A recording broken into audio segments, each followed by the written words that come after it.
Barnaby's Bravery Sleepover. Barnaby the bear loved visiting his Grandma Beatrice's house.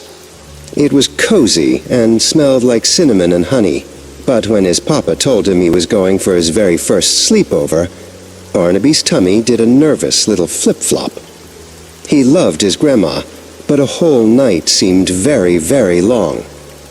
"I love Grandma," Barnaby whispered, fiddling with the button on his overalls, "but I've never slept away from my own bed before. What if I get lonely? What if the shadows are different?" Papa Bear gave him a big, warm hug. "It's okay to feel a little wobbly," he said. "All brave adventurers do at the start." "I have something that might help," Papa Bear said, his voice a low rumble. He pulled out a small, soft blanket. It was the color of the sunset, a warm mix of orange and pink, with little golden stars stitched into it. "This is your bravery blanket," he explained. "Whenever you hug it, you're getting a long-distance hug from me and Mama." When Barnaby arrived at Grandma Beatrice's, he clutched his backpack in one paw and his bravery blanket in the other. Grandma Beatrice greeted him with a hug that felt like sunshine. "I'm so happy you're here, my little berry," she said. "We are going to have a wonderful adventure. First," said Grandma, "let's take your things to your room for the night." She led him to the guest room. In the afternoon light, it looked cheerful, with a big comfy quilt on the bed and a friendly-looking armchair in the corner. Barnaby put his backpack down, but he kept his bravery blanket with him. "Now for a very important job," Grandma announced. "I have a special recipe for moondrop cookies." In the kitchen, Barnaby stood on a stool, helping to stir the thick, sweet batter in a big yellow bowl. He got a little flour on his nose, which made Grandma chuckle. "You have a very good stirring arm," Grandma praised.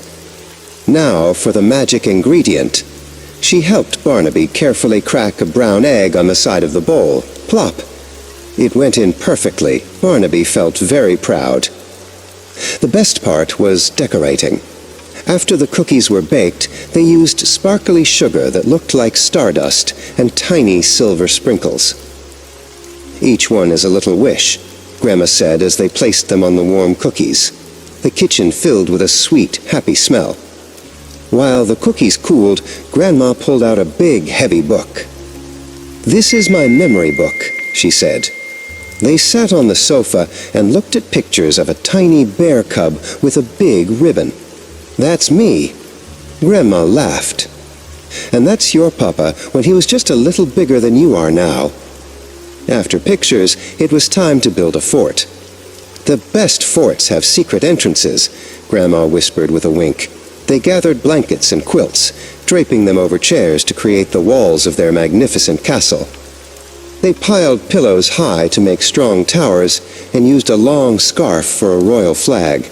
"A fortress fit for a king and his queen," Grandma declared. It was the grandest fort Barnaby had ever seen. Inside their fort, with a flashlight for light, they ate the warm, twinkling cookies.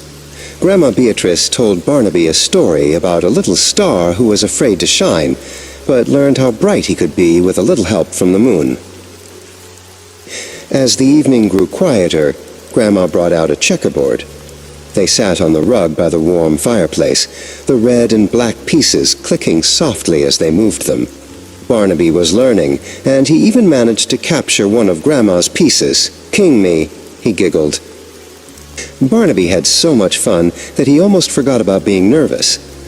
But when Grandma looked at the clock and said, "Time to get ready for bed, little berry," the wobbly feeling came back to his tummy. He brushed his teeth and put on his favorite pajamas with little spaceships on them.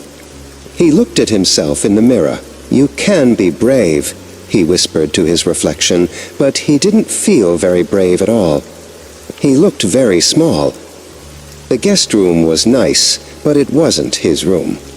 The shadows from the big oak tree outside the window looked like long, wiggly arms, and the house creaked, in a way his own house didn't. He climbed into bed and hugged his bravery blanket as tight as he could. A little tear escaped his eye and rolled down his cheek, plopping right onto a golden star on his blanket. Just then, the door opened softly. Grandma Beatrice came in and sat on the edge of the bed. "Is that a little rain cloud I see?" she asked gently. Barnaby nodded. "I miss my room," he sniffled. "The shadows are scary, and the house is making funny noises. You know," said Grandma, "when I was a little cub, I was afraid of sleepovers, too.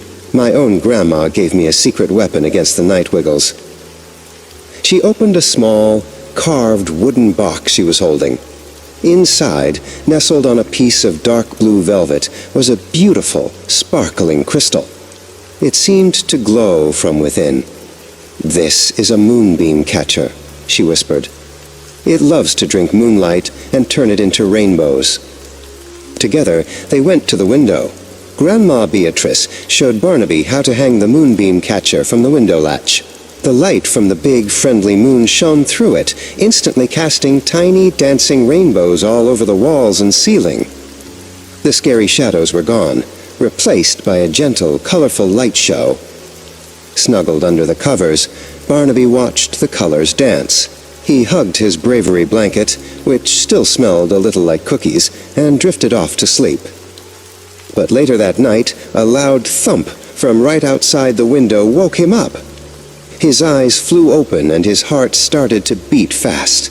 It sounded like a giant had dropped a pebble on the roof. He wanted to call for Grandma, but then he remembered his tools.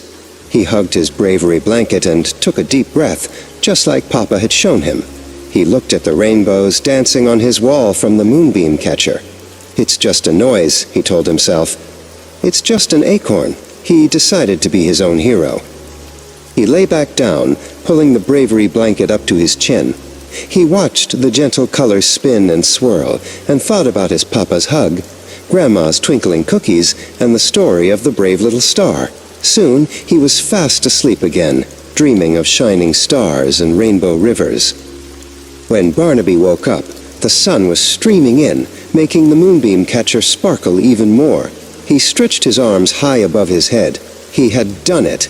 He had stayed the whole night, and had even been brave all by himself. When Papa came to pick him up, Barnaby ran and gave him the biggest hug. "I did it, Papa. I was brave."